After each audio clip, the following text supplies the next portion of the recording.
Look, I'm a 29-year-old guy, but I gotta say, I love the Despicable Me and the Minions movie franchise. I also love the trends that have exploded onto the scene through memes that I see all over the internet as a result of these movies. There seems to be a weird cultish group that loves Minion characters so much, and they just so happen to be ladies who are all in their 50s or older. I mean, we've all received weird Minion birthday wish cards from some family member on Facebook that we haven't spoken to for 10 years because, well, maybe they abandoned you and, okay, I digress. I do enjoy watching films with my girlfriend when it comes out on streaming services, but I recently did see the newest Minion film in theaters, and I have to say, it was great.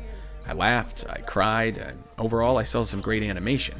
But the reason I went to the theater in the first place was that I saw a trend that was so impressive to me that I went along with it, and it allowed me to sweep me back into those red velvet seats.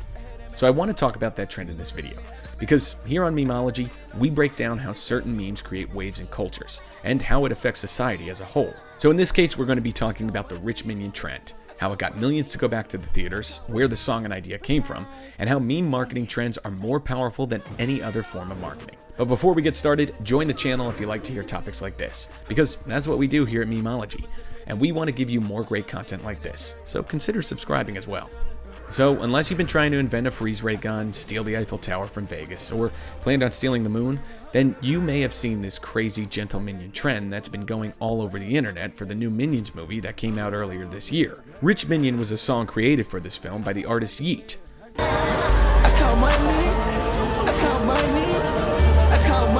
The collab was so weird that it actually worked. Cole Bennett is a director, videographer, and founder of Lyrical Lemonade, which is a multimedia company that creates visually stunning music videos for artists like Lil Yachty, Polo G, Eminem, and Kid Laroi. Cole coined the idea to let Yeet create a song for the film.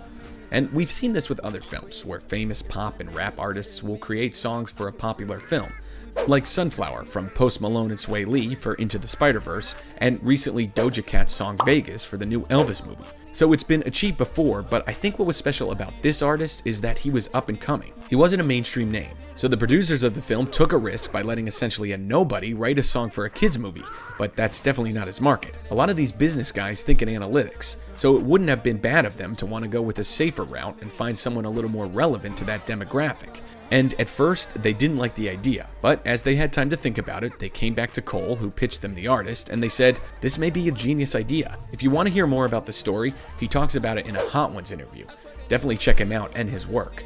I've been following him for a couple of years now, and he's been getting the credit he deserves. So because the producers took that risk, they received free marketing from influencers and creators from all over the internet, even Mr. Beast, who is arguably the biggest creator right now. The trend was just to show up in a suit with your friends to watch the film. This trend was a recreating meme of mean-looking mobsters wanting to see films that none of them would be caught dead watching in real life. This trend went super viral and became so chaotic to the point where news outlets were picking up on the story and kids were getting kicked out of theaters left and right. I was entertained for hours watching kids go to their local theaters in their suits and watch this film and cheer like their favorite team won the Super Bowl. Made me wish I went to high school at this time for this trend alone. People will be nostalgic about this for years to come, trust me. So with the right song, right meme, and right timing, this trend created the perfect marketing strategy that helped this film reach $920 million at the box office, beating out films like Elvis, Lightyear, Nope, and so many other films that came around at that time. It's amazing what a meme and a trend can do for films and businesses these days. Well, if you enjoyed this video, check out the others to see more. And don't forget to like and subscribe. We'll see you in the next one. Peace.